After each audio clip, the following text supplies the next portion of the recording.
Ayo, she's back. Why is it anytime I skip a week of Create This Book, like I come back and it feels like I don't even know how to do this anymore?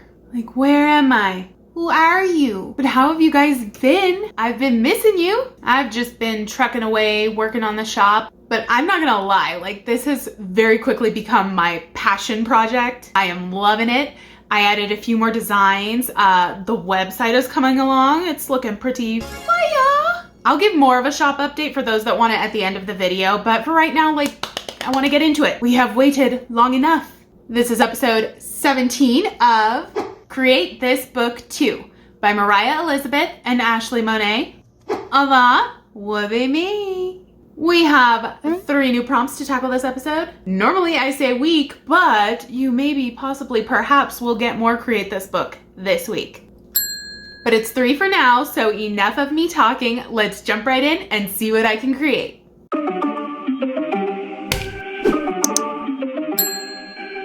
Alrighty, starting with Create Cuteness. Enough said.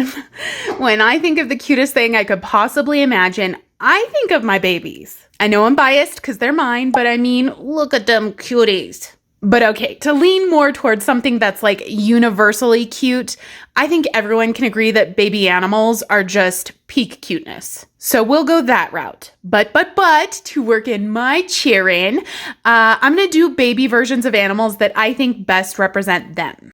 Now for Landon, no question, it's gonna be a baby fox. I have mentioned before on this channel that he has had a long obsession with foxes, and I even have my fox tattoo for him. No lie though, this line work is sorta given red panda more than fox, but I'm gonna keep at it. I'm gonna trust the process.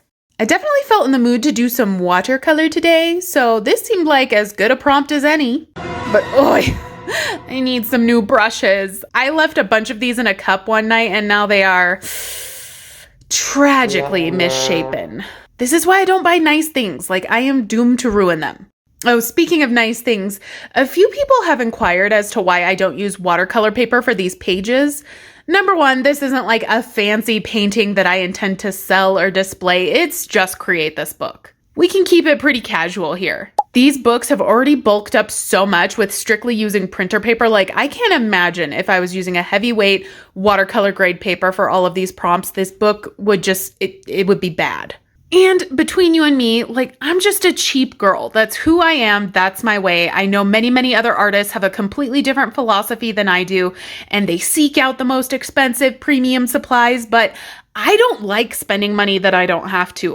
I will always seek out a way to achieve my vision at a lower price. And I don't necessarily think that to make great art, you need expensive supplies. Like, I don't think fancy paper would really add much to this little cutie pie.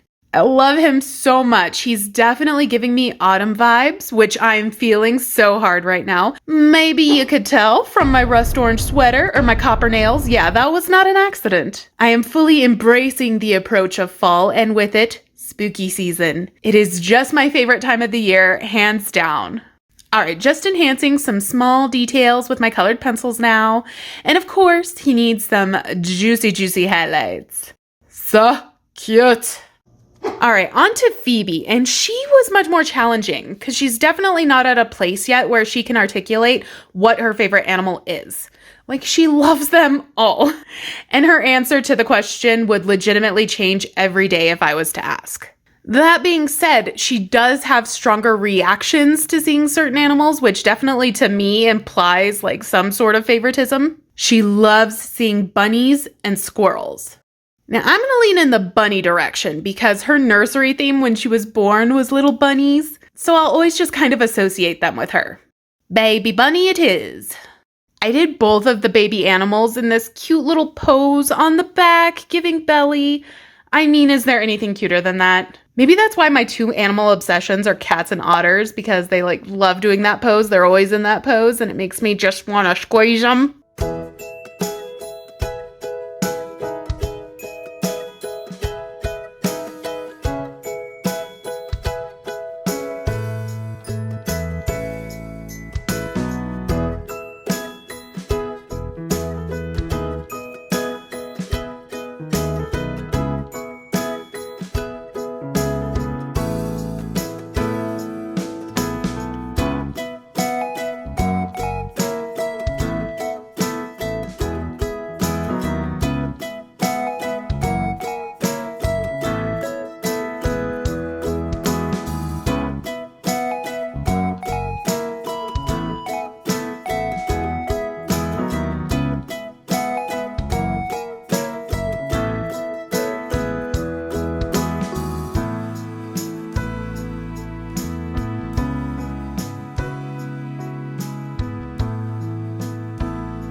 And just like the last, I'm gonna punch up the watercolor with some colored pencil and thicken some of these outlines. And then the babies are ready for the book. Ah, there you have it. I love this spread. I mean, who doesn't just immediately get warm fuzzies from cute little baby animals? But we can move on now to create dissension. Record popular trends or current fads you don't like. So for this one, my first instinct was to do the Stanley Cups. They are so trendy and I just can't wrap my head around why. They're so overdone. The accessories have gotten completely out of control. So that was my original idea for this prompt. But my girl creative Paula recently did the Create This Book challenge where she chose the Stanley Cup for her trend dissension. Also, my friend Cassie of the Cassie Projects also featured the over-the-top Stanley Cups in her Create a List of Fads page. So let's not overdo the Stanley. We all can agree, or at least the three of us, that they are a bad trend. Not to worry though, I've got another one locked and loaded. Like maybe I'm just overly cynical and prepared to rag on most trends that are out right now. But for this page, I've got one in particular that comes to mind, and that would be Crocs. Crocs, Crocs. I mean, Whiskey Tango Foxtrot. I remember when Crocs first came out, like people tried so hard to make them trendy.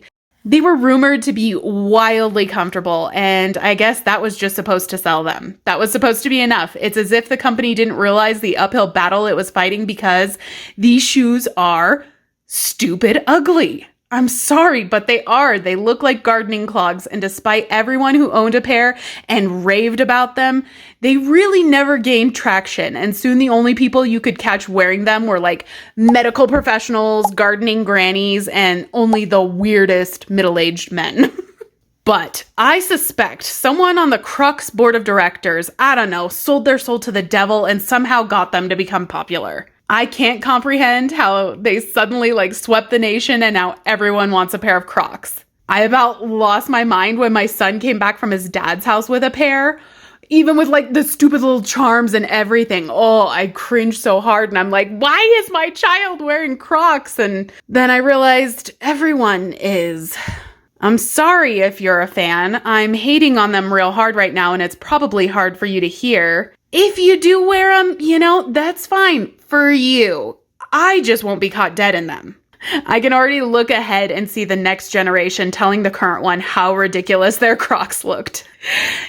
Just like we did with our parents and their Aquanet dues. It's the way of the world, it's the circle of life. Anyways, I decided to use my alcohol markers and make this little Croc blue, just to tie in yet another dissension. If you've been here a while, you know that I have a strong distaste for the color blue. Not a fan. I wouldn't say the color blue is trendy. I mean, it's always been around and it always will be, but it's definitely popular. Everyone I know loves blue. I'm always the odd man out, but that's cool. Y'all can keep your blue Crocs.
Add a little colored pencil shading, and it's juicy highlight time.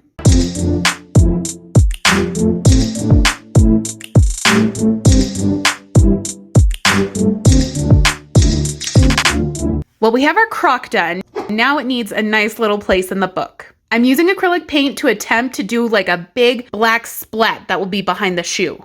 I don't know. I think it'll look cool. I have a vision. Okay, just roll with it. Glue in the crock. Okay, and now I want to incorporate kind of a collage-y ransom note type of text, just saying, what a crock. Because friendly reminder, if someone ever tells you that your Crocs look super cool, it's a crock of shit. Oh, but there we are, another page down. I resent Crocs, but I actually love this drawing. Yes, I would die before wearing it, but I really enjoyed the drawing part. Oakley dokley, last prompt. Create a mess. Get messy on this page. When I think about getting messy, my first thought is getting your hands dirty. So we're gonna do it with acrylic paint. I'm just slapping it on. No method, no rhyme nor reason, like just messy, messy, messy. I can't lie, art like this is just so not my style, but man, if it isn't therapeutic. I had a lot of fun with this, just kind of reverting back to kindergarten. I went with a pink on one side and a blue on the other, but you know what? It's not quite messy enough for me. Let me just slide in my splatter sheet because yes, we are gonna splatter. Now that part I love. I wish I could splatter everything. More blue and more pink, just a little bit darker this time. And yeah, splatter, splatter, splatter. All right, we're looking messier, but I want to take it further, and I am inspired by the little scribble prompt doodle. So I'm just going to use my bullet nib Artex markers and scribble like a madwoman. Okay, I'd say that's messy enough. Now, if you're a Disney fan, perhaps the mess I made reminds you of something in particular. I was inspired by Sleeping Beauty and the mess the fairies make of Aurora's birthday. I started by drawing the dress, the legendary splatter dress that somehow has more appeal to me than like the properly pigmented version, either blue or pink. Like I just love the little messy one. I love it so much. I thought it would be so fun for this page. Although classic Disney has a very flat animation style. Like they have very thin outlines. They only use single color fills, no shading.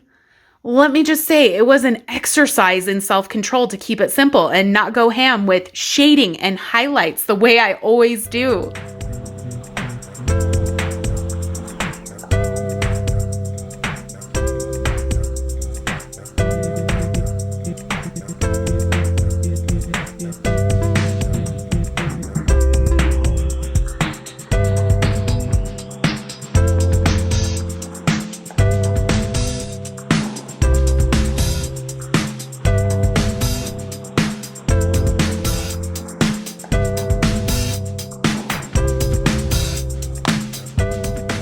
But you know what? I love how it came out. So on the neighboring page, I of course had to do the messy birthday cake. I just love the look of that one. And you know, I'm not alone on that. I know that. When I was looking for reference pictures for this, I definitely saw a bunch of pictures of professional cake shops that have replicated that cake. Like, isn't that such a fun idea?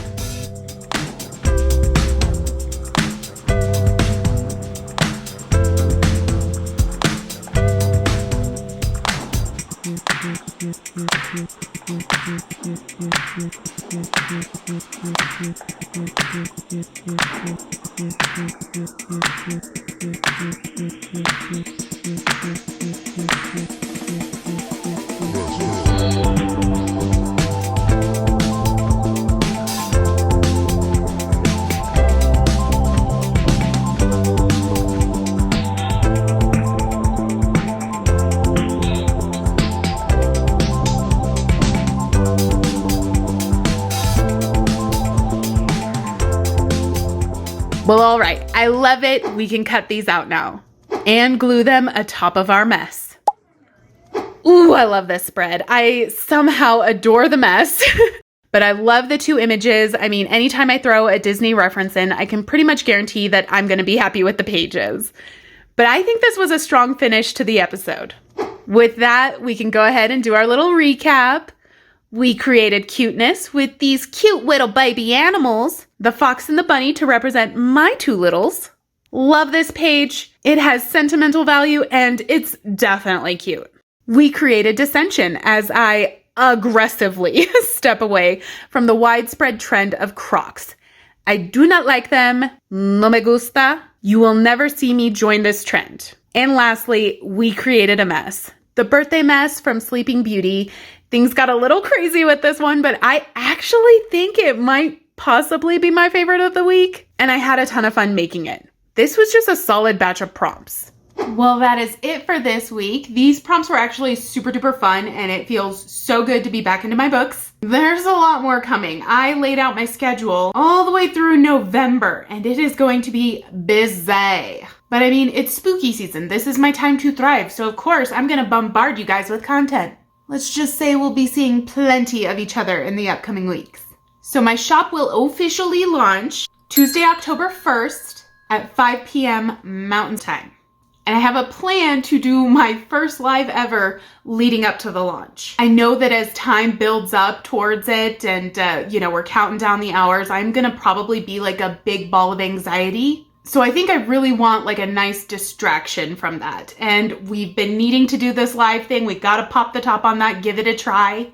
And again, October 1st is like my 1-year anniversary on YouTube. So we're celebrating with the first ever live and a shop launch. What could go wrong? I'm gonna go live at 12:30 p.m. that day, but I thought it would be fun to do a little spooky coloring as we count down to my shop launch. My friend Kara from Anchored Art Designs has just released a new coloring book. It's called Just Add Spooky. Now in the past, I have worked on the Just Add Sparkles coloring book of hers, and I loved it. You guys really seem to like it too. So when she released this one, like I was all over it. I mean, it's spooky. Like, hi, it's calling to me. Anyways, I thought I'd tell you guys my plans so that way, if you want to color along with me in that book, you have time to get it before I go live. It is available on Amazon. I'm going to put the QR code here. I'm trying to be high tech.